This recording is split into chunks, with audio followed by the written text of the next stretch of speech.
எப்போ பார்த்தாலும் சஸ்பெண்ட் ஆகிட்டு இருக்க ஒரு நேர்மையான ஒரு போலீஸ் ஆஃபீஸர். ஸோ அந்த போலீஸ் ஸ்டேஷனில் வந்து காலையில் டியூட்டி ஜாயின் பண்ணணும். அன்றைக்கி முதல் நாள் வர்றாரு. ஸோ வந்து பைக்கை எல்லாமே செக் பண்ணிகிட்டு இருக்காங்க. அந்த டைமில் பார்த்தீங்கன்னா இவர் கிராஸ் பண்ணும்போது பார்த்தீங்கன்னா சார் வண்டியில சார் அப்படின்னு சொல்லிட்டு எல்லாருமே கை கொடுக்குறாங்க. எல்லோரும் கை கொடுக்குறாங்க. ஓகே சொல்லிட்டு காலையில் வந்து டியூட்டி ஜாயின் பண்ணுற சொல்லிட்டு போகிறாரு. அங்கேருந்து பார்த்தீங்கன்னா ஒரு கார் வருது.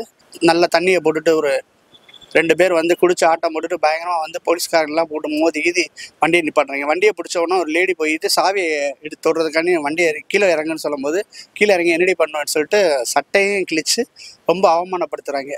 என்னடா இப்படியா இருக்குன்னு சொல்லிட்டு பார்த்தா எந்த போலீஸுமே வந்து தடுக்க வர மாட்டாங்க. ஏன்னா அவங்க 2 பேரும் மினிஸ்டர் பசங்க. நம்ம தலைவர் ஹீரோ வர்றாரு. பயங்கரமாக ஆக்ஷன் அடித்து தூக்கி கொண்டு போய் 2 பேரையும் தூக்கி கொண்டு செல்லில் தூக்கி போட்டுறாப்புல. ஸ்டேஷனுக்குள்ளே வந்து எஃப்ஐஆர் போடுங்க, நான் காலையில் வந்து பேசுகிறேன்னு சொல்லும்போது சார் இவனுக்கு எஃப்ஐஆர் போட முடியாது, ஏன்னா வந்து மினிஸ்டர் பையங்கிறாங்க. இந்த சுச்சுவேஷனை வந்து எப்படி அந்த சுச்சுவேஷன்லேருந்து ஹீரோ வந்து வெளியில் வர்றாரு, எப்படியெல்லாம் முடிச்சு அவுக்குறாருங்கிறது இந்த படத்தோடைய கதை.